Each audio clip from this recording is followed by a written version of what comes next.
திரு தூதர்களுள் ஒருவராக யூதாஸ் இஸ்காரியோத்துக்கு பதிலாக தேர்ந்தெடுத்து கொள்ளப்பட்ட புனித மத்தேயாவினுடைய விழாவை திருச்சபை இன்றைக்கு கொண்டாடுகிறது. திருத்தூதர்கள் எல்லாரும் ஒன்று கூடி இப்படி ஒருவரை தேர்ந்தெடுத்து அந்த 12வது இடத்தை நிரப்புகிற பொழுது ஒரு சட்டம் சொல்கிறார்கள். அவர் இயேசுவினுடைய சீடராக இருந்திருக்க வேண்டும், இயேசுவை தெரிந்து வைத்திருக்க வேண்டும். திருமுழுக்கு யோவானுடைய காலத்திலிருந்து இயேசுவினுடைய விண்ணேற்பு வரை இருந்து எல்லாவற்றுக்கும் சான்று பகர வேண்டும்.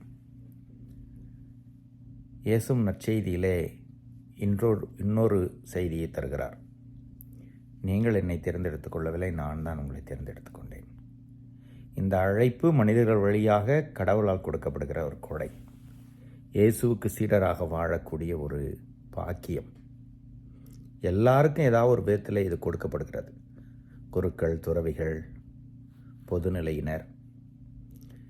நமக்கு கொடுக்கப்படுகிற அந்த கொடையை, வாழ்வை இயேசுவுக்கு சான்று பகர்ந்து பிறருக்கு பயனுலோகத்தில் வாழ்வதுதான் நம்முடைய குறிக்கோளாக இருக்க வேண்டும். இந்த புனித மத்தேயா வேத சாட்சியாக மரித்தார் என்று பாரம்பரியம் சொல்கிறது, எல்லா திருத்தூதர்களையும் போல.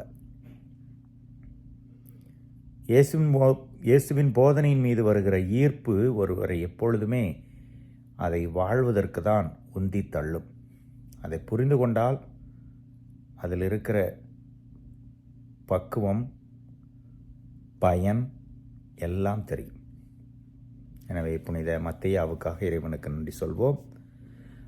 அவரை தேர்ந்தெடுத்து கொண்ட இறைவன் நம்மையும் தேர்ந்தெடுத்திருக்கிறார் என்பதை மறக்காமல் அவருக்காக வாழ்வோம். இறைவன் என்றென்றும் வாழ்த்த பெறுவாராக.